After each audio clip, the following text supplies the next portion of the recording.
aspects to building business credit, and what's most important is understanding that a lot of what credit is for your business is exactly what it sounds like. Credit. Are you creditable? Credible. So what does that actually look like? Think about somebody that you know in your life. Are there people in your life who are credible, who have a track record of paying people back, doing what they say? That's somebody who has built up that relationship of being credit worthy. And the same thing for your business. So if you have a brand new business and you do not have a track record, how on earth can you represent to potential lenders, vendors, and credit offers that your business is a sure bet? And I'll tell you, it's a little bit different than your personal situation. There's several different factors that are different than that. But before we dive into that area and how it's different from your personal credit, we're going to talk about just setting up your business the right way. So when you have an idea and you want to start your business, the first thing is going to be what? What are you going to have to come up with? Well, so right here I'm going to talk about, this is step 1 of 7. There's 7 steps to building your credibility, and we're going to start with step 1, and that's broken into 10 sub-steps. So step 1.1 is coming up with a good business name. Now your business name, what is it going to be? Is it going to be Bob's Trucking? Are you opening up a restaurant? Do you have a landscaping business? Are you a coaching service? What type of business do you have? This is going to be very important. And a lot of you already understand that. You're like, yeah, Ray, I've been thinking about my business name. I've been thinking about what it's going to look like on business cards, on t-shirts, how it works with my last name, and on and on. Very similar to a child. I like to basically compare business credit to having a child. This is something that you're going to have to name. Now, there are what we call the restricted industries. And these things could be anything in finance. Those are restricted. So if your name represents something that is a financial institution, a brokerage of some type, then it is going to be an immediate denial. Of course, you could have that overturned with talking with the credit department, but if you can avoid some of these mistakes in the beginning, for example, you want to flip houses. So you name your business Jake's Real Estate Investments. Well, that's an okay name unless you're trying to get funding without using your personal credit. You're always going to have your personal credit involved in a situation like that because they're not sure if it's some type of financial institution. And according to laws and regulations that are put into place, certain banks can't lend to other banks. So in order to stay safe, they will just call it an immediate denial. Now, does that mean that if you have the word investments in your name, does that mean you can never get any funding without your social? Absolutely not. But it's going to create a hurdle. So if you haven't started your business yet, think about these things. There's also ammunition. So anything that could be thought of as firearm production or ammunition, bail bonds, any type of X-rated products, all of these actually are going to get you denials across the board. So with that being said, be cautious about what you're going to name your business. Think about things like enterprises or development or foundation. I mean, that sounds like a nonprofit, but it doesn't have to actually be for that. If you've thought about, there's a lot of businesses out there that use the word enterprises because it is a safe net. It's something that doesn't particularly tell you exactly what it is. And that's actually something that you want. So to go into the name a little bit different, you're going to have your legal name. So let's say that my initials are RF, Ray Fleming. And I'm going to do Ray Fleming or RF Enterprises. Okay? And I'm going to create some type of LLC. So this is going to be my business name. RF Enterprises LLC. What does RF Enterprises do? Okay, see, that's a great thing because you're not sure exactly what it does. But if it was RF, no, we're not going to do jewelry. Let's think of another high-risk industry. RF real estate. So real estate is what's a high risk, not a prohibited industry, but it's a high risk industry. So if I use real estate, that is already going to put me at the top of the high risk category. And depending on who I'm trying to source funds from, that could create a denial just right there. Now, this is just the name. In this first segment of putting together a business, there's 10 different aspects. So if you have already set up a business and you're using real estate, you're using investments, you create firearms, whatever it is, or it is a high-risk industry, don't worry about that. You don't necessarily need to go back and change it. However, what you do need to make sure is that the next 10 steps that I cover are going to be perfectly in line so you can compensate for some weaknesses with some strengths. So after you have a good business name, the next thing you want to do is come up with what? Think about a baby. So you had a child, brought a child into this world, you're naming the child. The hospital wants to know, one, where are you going to be taking this baby? Yeah, it's part of the process, putting down an address. So they're going to need to know in case they need to, one, contact you, but for insurance purposes and everything like that in the registration process, address. That's something you need to have. So let me ask you, where's your business going to be located? Are you going to put it at your home? Or are you building out, an apartment, not an apartment, but an office space? Or do you have a warehouse? Maybe your little business is just starting at your kitchen table. If that's the case, there are options to represent a big, powerful business, even when you're starting it at your kitchen table. A few different options for business address. One is your home. Now, if you're going to use your home, there's a few things I want you to think about before using your home. One, lenders know the statistics that most home-based businesses end up being hobbies, they aren't profitable, and end up going out of business. Or they just stop doing the business altogether, which is the same as just going out of business. So when 98% of the home-based businesses don't become profitable, do lenders like your home address? Not necessarily, but because of new restrictions and things that have taken place with COVID and the pandemic and shutdowns, they're not as critical of your home address as they used to be. This has only came about in the last 2 months or so where we're seeing some approvals for home-based businesses that we haven't seen before. Now, as we're talking about this is the setup of the business. This is the foundational steps of what you need to put together before you get your business set up, things you want to think about. And the way that you were setting it up here is going to allow you to move forward with accessing funds for that business without even using your personal social security number. So if you are credit challenged or you have not wanted to intermix your personal credit, this is a great option to make sure you set it up the right way so you can gain access to 25, 50,000, even 100, 150,000 within the next 6 to 12 months. It's very doable as long as you follow a certain path. Now, so we have our address here, and we were talking about our home address. The home address, not the most ideal situation, but if you start there, that's okay. Now, I want you to think about who are you selling to?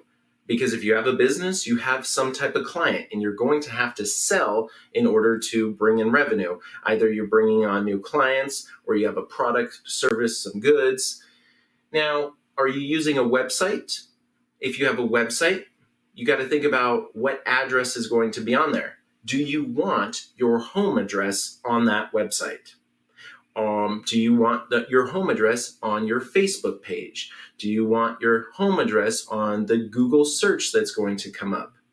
Later on, we're going to talk about business credit reporting agencies, and they're going to list your address. So we always try to stay away from the home address, but if that's the only thing that you have and for money purposes and it's more cost effective, then go for it. Now, what is a home base, or what's a business that could use the address and it's not going to be a home address and it's not going to be an issue? What if you have a trucking business? Yeah, so you don't really market to the public. What you do is you are an owner-operator. So what you do, or you're a hotshot truck driver, you're working with a small set of people, and it doesn't necessarily matter to your marketing if it's your home address. Then by all means, go ahead with that. So if we don't have enough money, or we're not in the position to do an office build out yet, what are some of the other options? Well, one of the options is what we like to call a virtual office. You may have heard of these. Sometimes they're co-working spaces. But basically, a virtual office is a service that is a physical location that allows you to receive your mail there. Sometimes they have a la carte services, so they could answer the phone for you. They could send fax.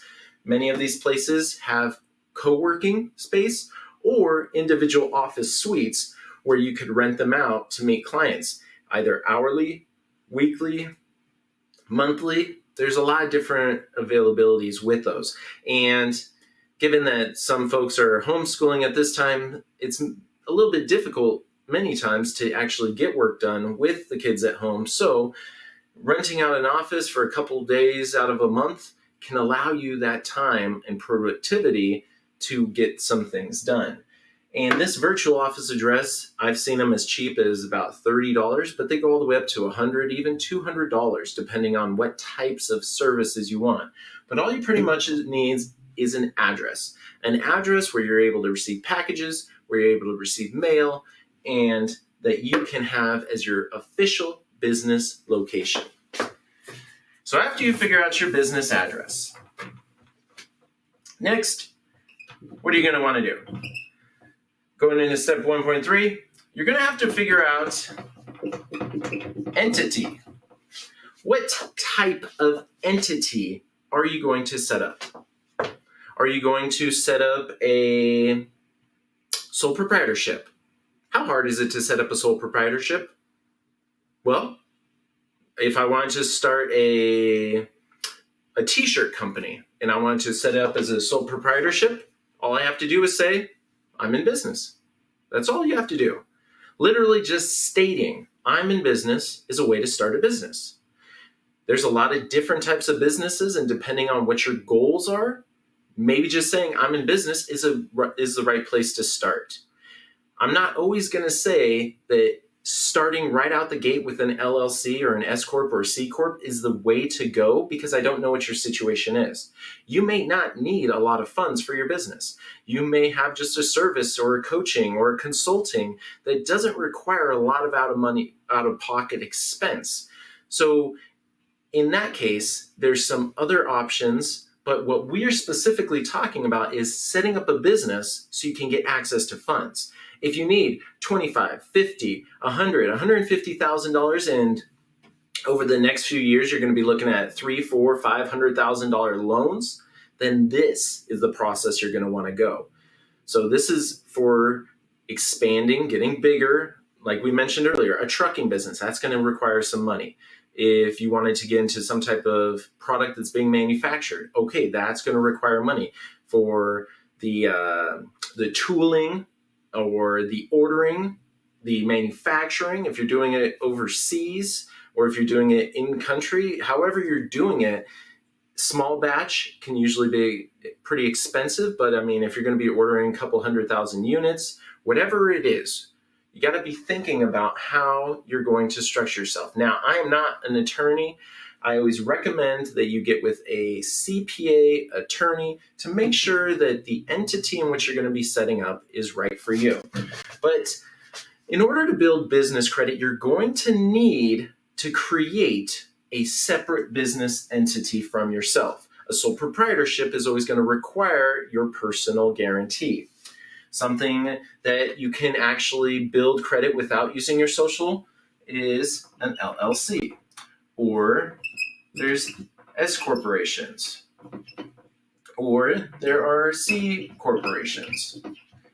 Or you could do some type of 503 nonprofit type business. But in order to actually build business credit, you're going to need to separate yourself.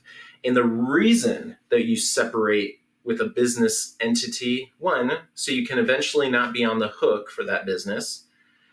And two, liability aspects. There's tax benefits. There's a whole lot of different benefits that go into actually starting a business and creating a separate entity from yourself.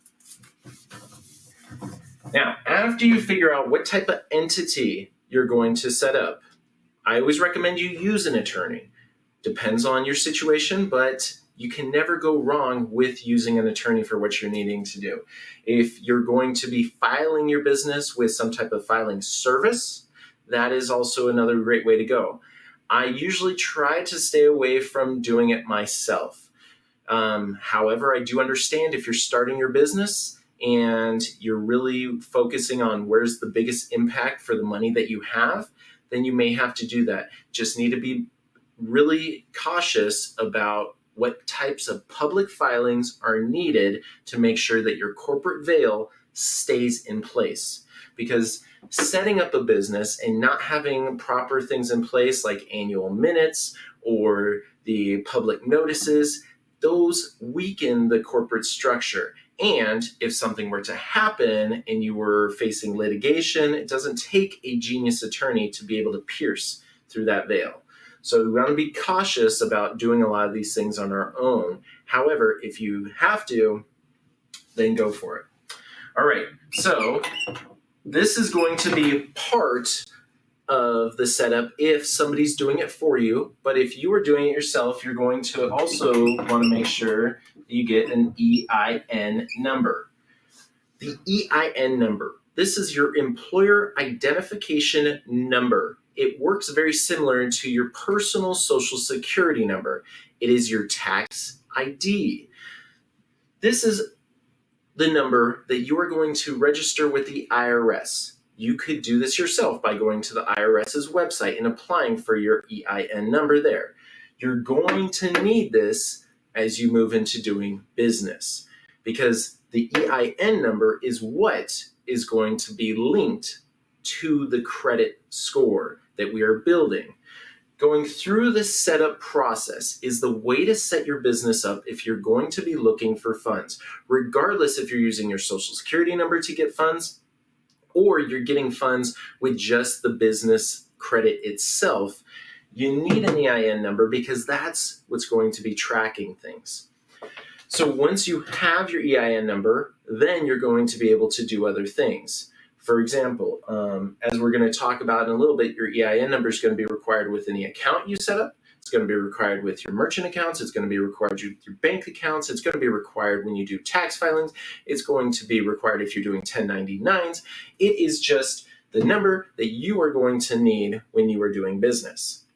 So after you have your EIN up and running and that's in place, you have figured out your entity, you've figured out your address, you figured out your name, the next step that you're going to want to think about is your phone number. So 1.5 is your phone number. There's a few phone numbers you want to avoid using. You want to avoid using your cell phone number unless that cell phone is registered to the business. You also want to avoid using any type of free phone service. For example, Google Voice offers free phone numbers. You don't necessarily want to use that if we're trying to get funding because Google Voice numbers are excellent. It's a great marketing tool. It's a great tool that you can use that's inexpensive. But who else is also using those numbers? Anybody who is also trying to do something fraudulent. A lot of the issues that arise in business credit are businesses that are set up incorrectly, trying to do something fraudulent and take advantage of somebody. It is very easy to set up a business. It is very easy to start applying for accounts. And 80% of applications, or up to 80, I should say, averaging 50 to 80% of applications that are received by lenders and vendors typically are fraudulent in one way, shape, or another. And, oops, let me make sure this, there we go. Now, so with that level of fraud, the lenders out there spend a substantial amount of their money trying to prevent it. And so having all of these little pieces in place is what's going to allow you to pass through the underwriter. And all the underwriter really is it's a computer system. It's an algorithm. It's going to cross-reference you with public databases. It's going to see, hey, is this a scam type business, or is it closer to a Walmart type business? They're going to be looking for what is credible, and should we be lending them some money? Phone number. You want a phone number that is actually registered to your business. Now, there's a couple different ways to do this. If you have an office, of course, set up an office phone. There is VoIP, voice over internet protocols, where you can have it hooked up to the internet, or there's simply just a phone number that can be registered, a digital number, where all it is a voicemail, or that gets redirected to the messaging service. You can go to different businesses like there's Freedom Voice, there's Ring Central, there's Vonage. There's a lot of them out there. Look around, find a business that offers phone numbers and what works in your budget.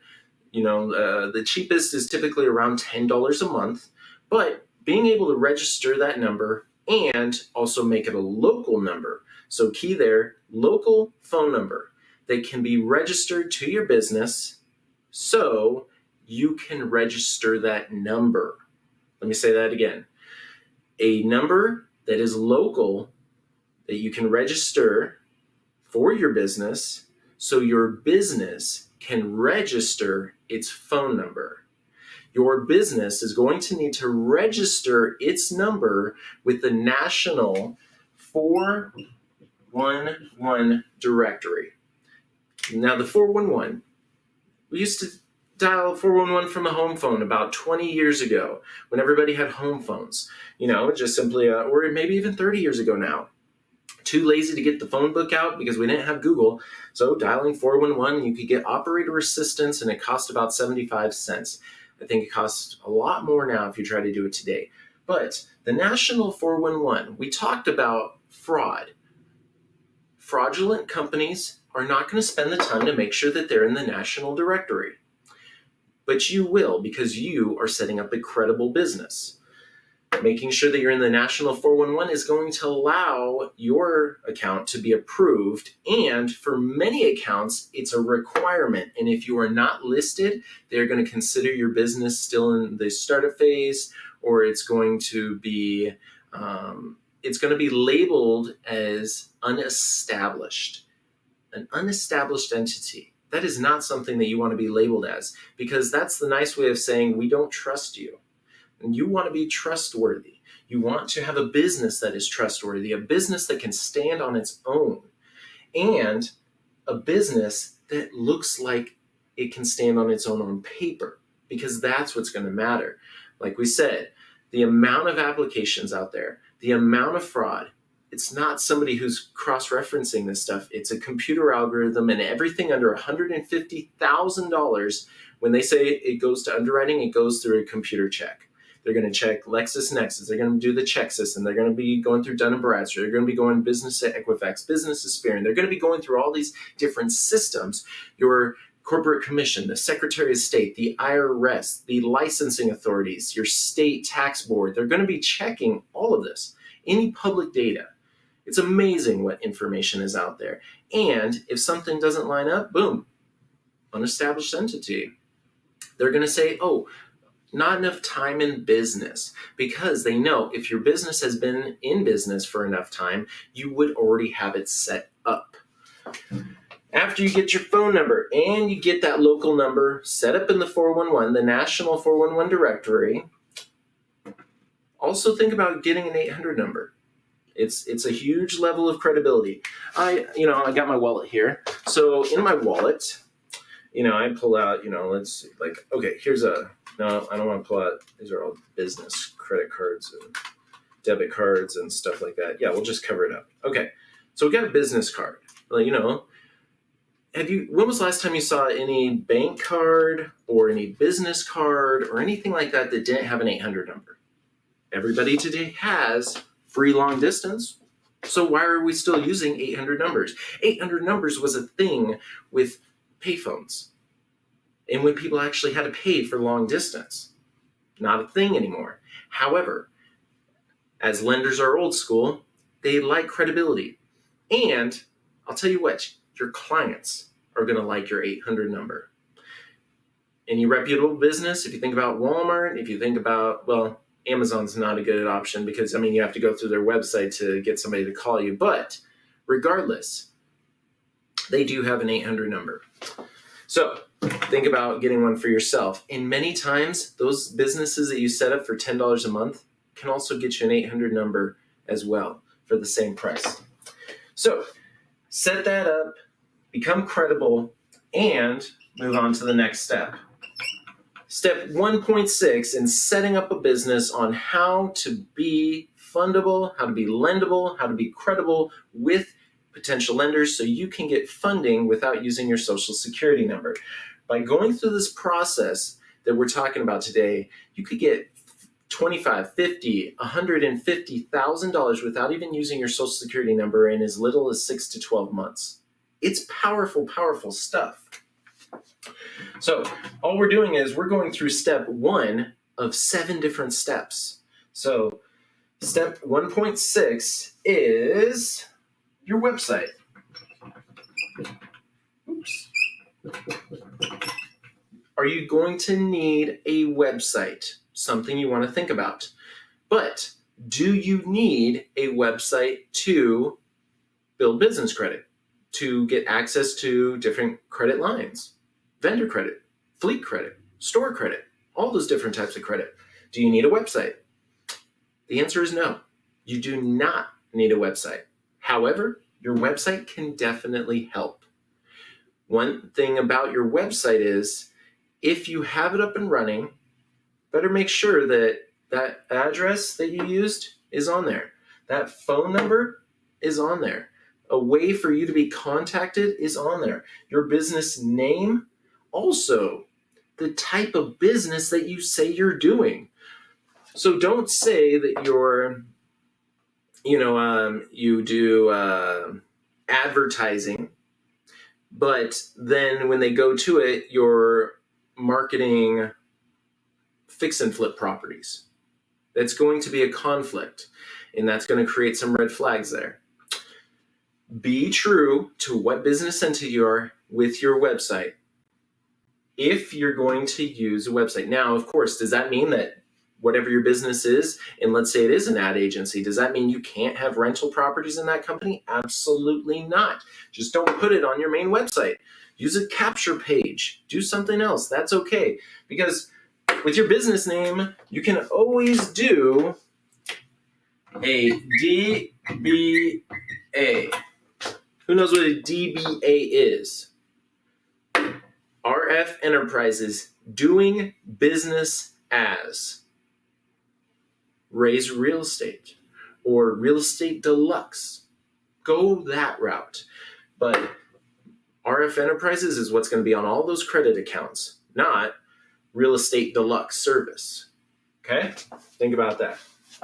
Now, your website. One thing you are going to need that is very similar to a website is the email address. So I'm going to put this right under here because it goes along with it. Email. Now, with your email, you're going to need a domain name. So what is a domain? Well, it's yourbusiness.com. go out and register your domain.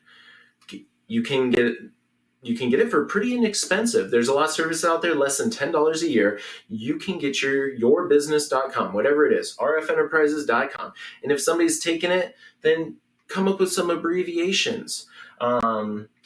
Use the state that you're in. That's a great thing you could do. So if somebody already, if it was RF Enterprises and I'm doing business in Arizona, I could do like rfeaz.com. Nobody's going to use that. And I could go out there and get that. And it'd be very inexpensive because it's not like, credit.com or something like that that's going to be very, very expensive. And I don't have to set up a website with it. But what I do need it for is I need it for my email address. I need it for Ray at whateverbusiness.com. Like my email, Ray at wiseguysinties.com, because our website is wiseguysinties.com. Now, we have other businesses that don't actually have websites, but I have the domain names that we use for business emails.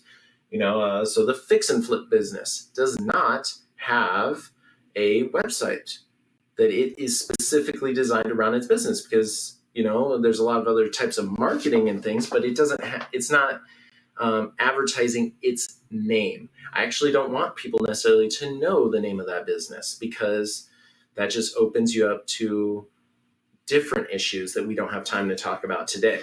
So there is the anonymity where you're trying to protect, but then there's also being out there and being public. If you're trying to protect, you're not going to necessarily have a website. And if you're okay with being out there, then you are going to have a website. But regardless, you're going to need the domain name for that business email address. We're not going to be using Gmail, yourbusiness@gmail.com.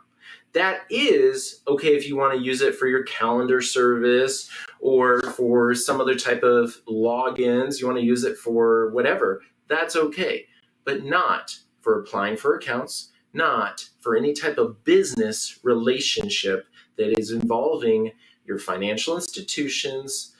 So Hotmail, Yahoo, whatever else that is out there that's free. Not going to be using it. Going to be using our professional domain. So after we have a website, and I'm going to rewrite this real quick. That way I got some room here. Website/email.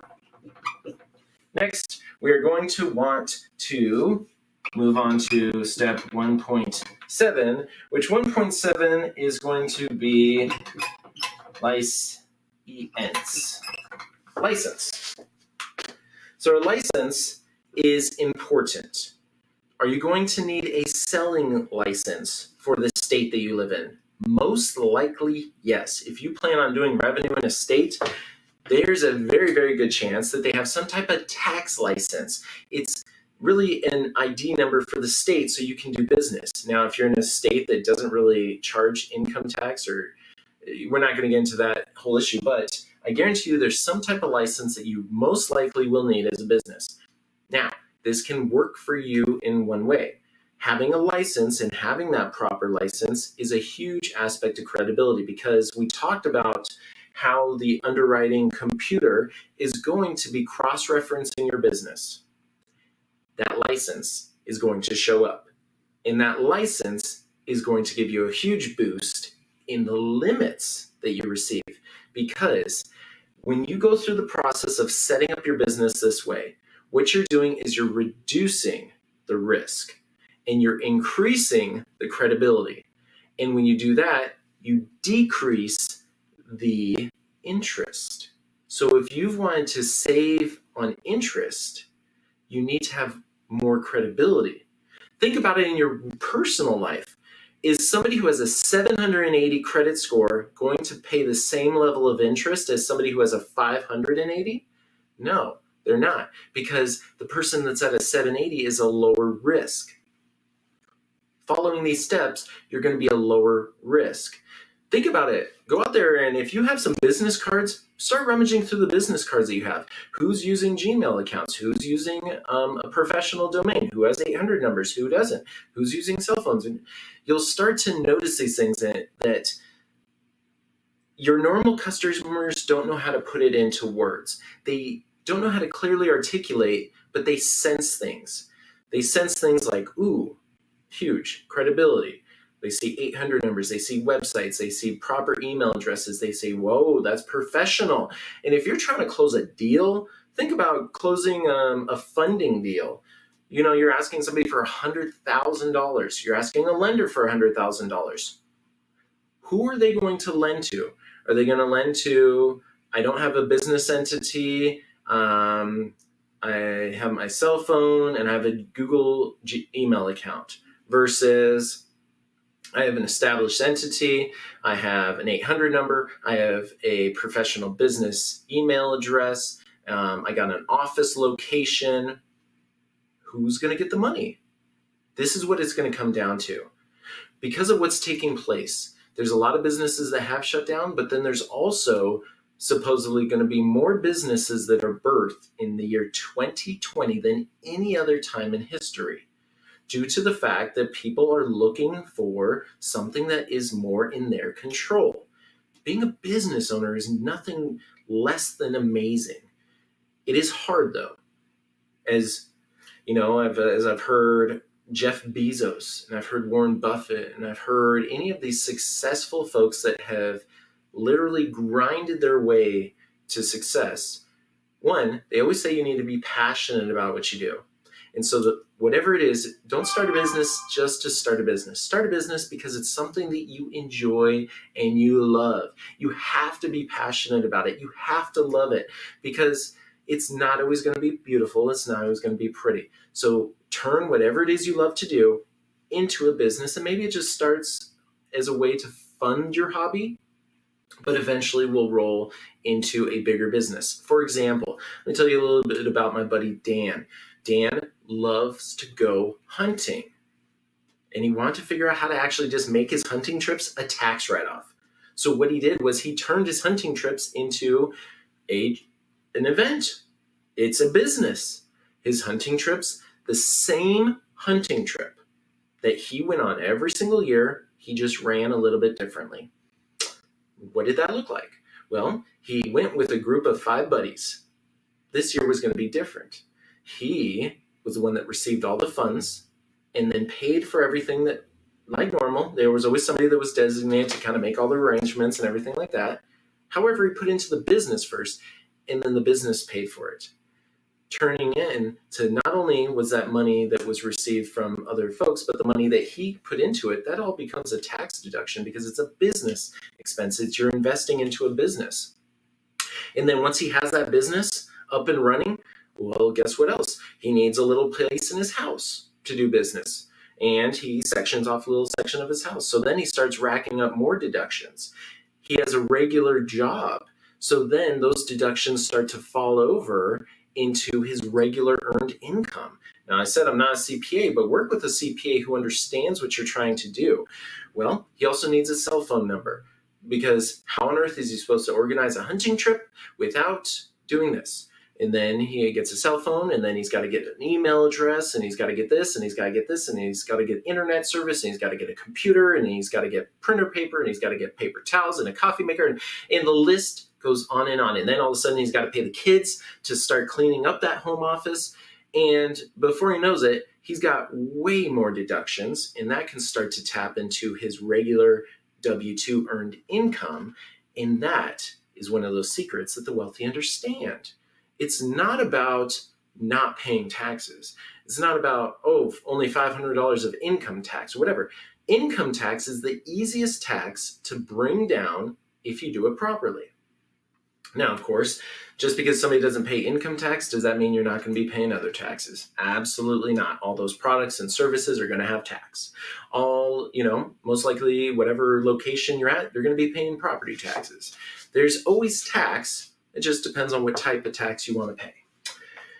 So, as we get we kind of got a little bit off track, but I want to kind of pull it back a little bit, because the aspect of building a business is one of the greatest things. And if you don't know what type of business to start with your hobby, or you already have an idea. But like I said, you have to be passionate about it, because there's going to be hard times. And if you're not passionate about it, you're going to quit and you're going to give up. because building a business and building business credit takes time. It's a process. So be excited with the marathon, not the sprint. But I mean, of course you can sprint and then just now you gotta keep walking and walking, but just don't quit. All right, so getting a license, back to that, we're talking about setting up a business, all the key points that you want to get together before you really file your business. And then after you file it, what other things are you going to need to put into place so your business is credible, so you can start to apply for accounts, vendor credit, fleet credit, store credit, all these different types of credit accounts to build a profile without using your social security number. Even if you're going to use your social security number, you're still going to want to do this because you need to do that. If you ever plan on having a business that can access more capital, you need to go through this process. Using your good credit will help jumpstart it, but you need to make sure that these steps are in place so you can optimize what you're doing. Now, for your license, there's another big thing you have to do. So step 1.8 is your bank account. Business bank account. You're going to have to get your bank account together because your business bank account is going to be crucial to your banking track record. The banking system has its own way of scoring you. There's, low fives, there's high fours, there's low fours, there's, low fives, high fives. There's all sorts of these, high fives. There's all sorts of these different banking terms, and it correlates to what are your bank ending balances? Are there insufficient fund fees? Do you have cash reserves? This goes a long way when it comes to getting funding, especially in the future. There's a lot of loans and lines of credit that you're not going to be able to get in the beginning, but moving forward down the line, when you're looking at accessing SBA type loans, your banking history is going to be huge, and it's going to be one of the determining factors on if you're going to get approved or not. Now, with your business bank account, got to take good care of it. You got to have the right address. You're going to need an EIN number when you set it up. You're going to need all of this information in setting up your business bank account. Now, you can see how there's a process to this. You want to go in order, because if you did this and you hopped over this, you hopped over that, and you hopped over that, then you set up your bank account, but then all of a sudden now you set up the right phone number. That means you got to go back and change it with the bank account. You set up the good email. Now you got to go back and change it with the bank. And so what we're trying to do is set up the business as smoothly as possible, as efficiently as possible, so you don't have to go back and change things, because that costs time and money. Don't want to go back and refile with the state. That's going to take time and money. And after you get your bank account, 1.9 is going to be your merchant account. How are you going to process payments? How are people going to pay you? Is it always going to be by check? Let's see. Move that a little bit. Oh. See it a little bit. Merchant account. It's too hard to see there. But merchant account here at the bottom. You got to be able to process credit cards. You got to be able to process payments. If you're not processing payments, you're not getting paid. There's a lot of different options out there. There's Square, where it just plugs into your phone. There's PayPal. There's your bank. If you have decent credit, then you can use QuickBooks. So whatever accounting that you're using for your business, get QuickBooks. QuickBooks is very easy. Once you understand it, then you can integrate sending invoices, getting paid, receiving funds, getting that transferred to your bank. But it's always important to have backup merchant accounts. You do not want to set up a merchant account a week before Black Friday and try to process $5,000, $10,000 in sales, because they're going to hold the funds. Depending on what you do, some of you may have experienced this. I'll tell you, I experienced this back in 2018. before Black Friday, it was around this same time, we had a sale. We always do a sale on Black Friday. We'll hold your hand through this process of building business credit. Just go over to wiseguysandties.com and check out our sale right now. It's going to blow your mind on how inexpensive it is right now for us to walk you through the process, to hold your hand, to make sure that you get that $50,000 without using your Social Security number. But back in 2008, we had this sale going, and listen to this, the sale wasn't even as good as the sale that's going on now. But what happened is we had a new merchant account, and we started processing payments, and we racked up $10,000 in payments, and it went beyond that. However, we got locked. We got flagged. And all of a sudden, and it wasn't with some small bank. This was with Chase Bank, big bank. We had the business bank there, and so we had already had some funds there. We'd already been doing business, and we had their merchant processing account. But we did too much, too fast, without having any type of track record. And so they froze it. And then they wanted to see what was going on. And they said, well, we're a little bit worried. We're worried about the chance of chargebacks. Have you ever heard that? And you know what they decided to do? They decided to hold some of the funds. They decided to hold those for 6 months. Yes, 6 months. They released about 50% of it, but they held the other 50% in case of chargebacks. So we're talking $7,000 of funds on hold for 6 months. If you want to go through a process of feeling like you're going to go out of business, try to put everything you can as quick as possible through one merchant account. Have a few, have a couple different ones, and alternate. So you have a Square, you got a PayPal, and you got with your bank. Make sure that they're set up the right way. The great thing is, if you do get flagged, make sure you had already set up the account. Make sure you had already told them the type of business they're in. Don't let them find anything that wasn't aligned properly. So this is an important lesson in making sure not only that you have it, but that you're cautious that these things can happen. Because when it happened to us, I was like, wow, how can they do this? However, with a Google search, I found it's very, very common, and it puts a lot of people out of business. Thank the Lord that we are still here today. Thank you. And Wise Guys and Ties is here to help you. We're here, we're dedicated to helping you through this process.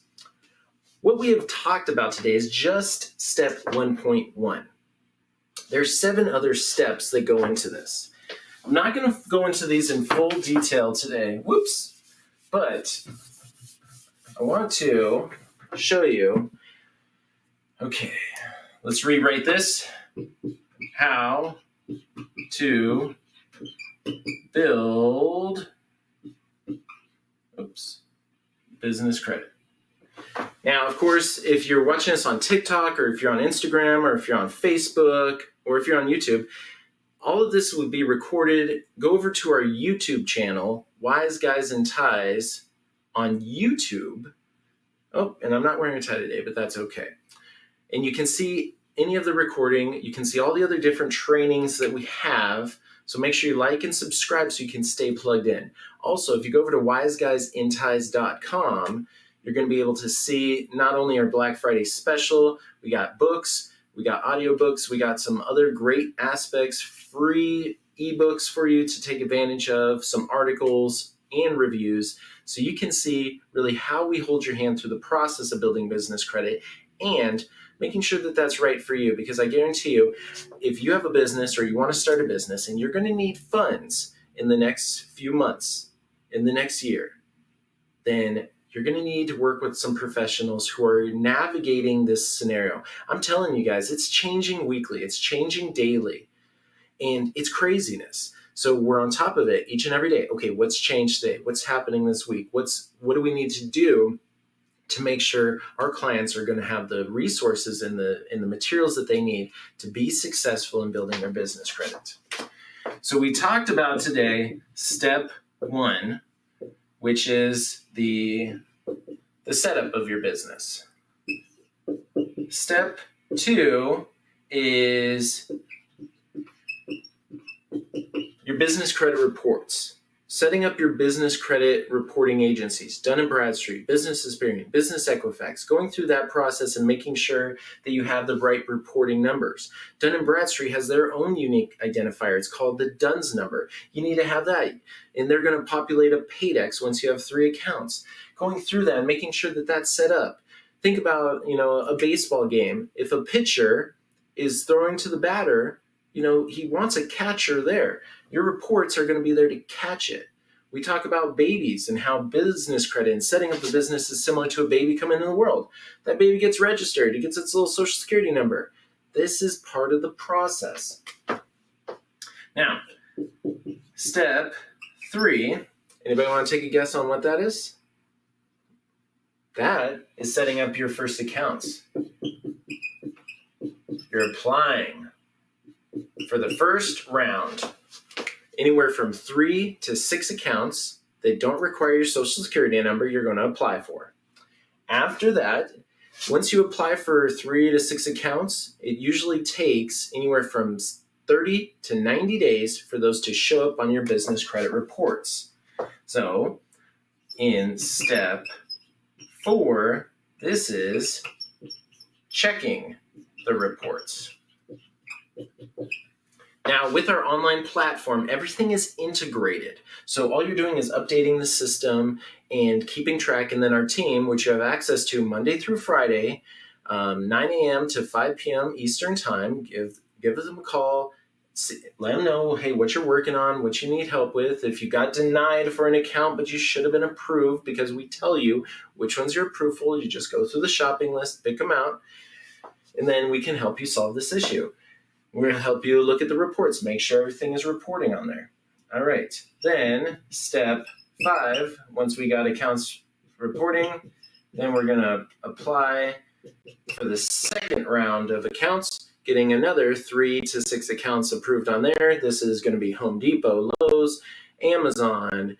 This is, Office Depot, big accounts like that you can use for your business.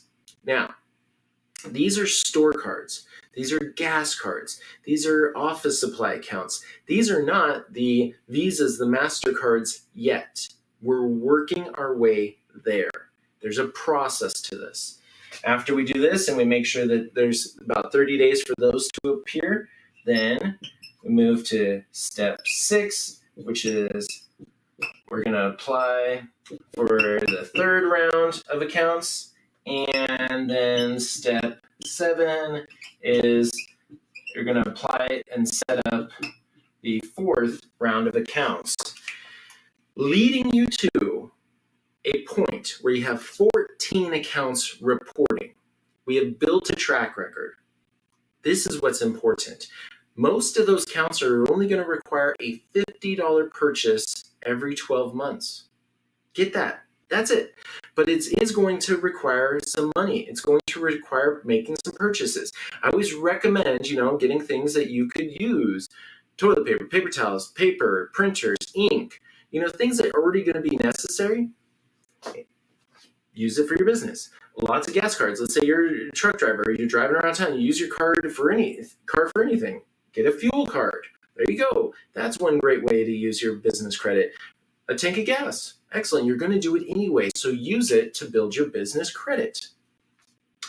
Now, we walk you through this whole process. We give you over about 100 accounts that you can choose from, because that's really what the biggest issue is. Right here, this first round, the second round, the third round, and the 4th round of applying for accounts is what's the hardest, because 7% of all the business accounts out there in the world report. That's it. Report positive activity, I should say. So with 7% reporting positively, because it costs them money to actually report, where it doesn't to report negative. So businesses and financial institutions that offer business financing and credit, they actually, most of them don't report your positive activity. Big difference from your personal side. Also, the negatives, if you're late, it's very easy for them to report that. But this is another big difference between personal credit and business credit. Personal credit has 5 major factors. There's utilization, there's age of accounts, there's the mix of accounts, there's inquiries, and there's a lot of different, and the biggest one is payment history. Have you made your payments on time? That's personal credit.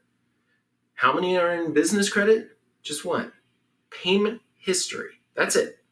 Have you paid your bills on time? The best way, the easiest way, and the only way to get a great business credit score, a perfect business credit score, is just pay your bills early. That's it. There's no magic formula to it besides getting accounts that report and paying your bills. That's all you have to do. And then all of a sudden, once you go through this process, guess what?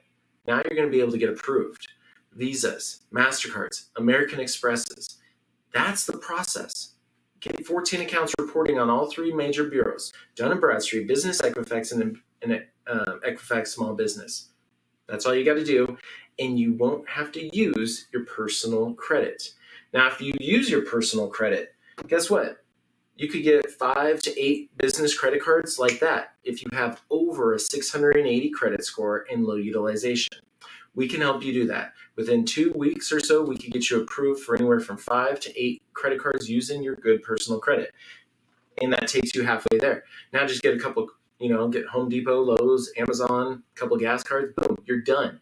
Now you can start to move away from that personal credit and start getting approved for cards based on just the business's strength.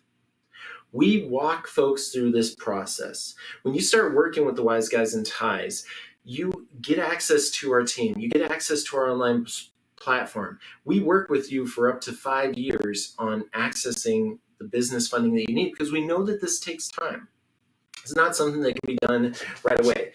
Now, like I said, go learn more at Wise Guys and Ties YouTube channel. But if you go to Wise Guys in Ties.com, you'll be able to access some free ebooks, but also learn about our special. And what it is it's our system. We normally charge a one-time payment of $2,497, but for Black Friday special, you can get our entire team holding your hand through the process, our online platform, access to, all the available business funding options out there for only a one-time payment of $997. It's never going to be this cheaper again. We don't even make money off this. It's going to be crazy. But the real thing is, folks, this year has been extremely difficult on most. It's been extremely hard. And this is going to be one of those years that people look back and say, man, you're having like a 2020 week, when to describe somebody that's had a horrible week. Anything and everything that could go wrong has gone wrong this year. But has there been a lot of opportunities? Absolutely. There's more opportunity this year than any other year in history because when there's a problem, there's also an opposite and equal reaction to that, and there's a solution. So the folks that are finding the solutions right now are the ones that are going to literally change their generations through business ownership and creating something that not only solves problems, but is going to solve family lineage problems. This is going to create that wealth that you want to see. This is going to be that change that you want to see in the world. And so we're committed to you. We want you guys to start working with us. So the real thing is you're going to need money for your business. You're going to want to do it the right way. So why not work with the professionals and do it right way first? All you have to do is give us a call, 888-524-9273. Or you just go on the website right there. You can pay right there. You also, right after you do that, you get a DocuSign of our contract. And then after that, then you're going to get the login to our system. And then our team's going to call you on Monday and start the process for you to be able to grow the business credit you can. Because folks, let me just tell you, it's been a great day today. Be safe out there. Enjoy Thanksgiving. Go out there and build a business. But there is no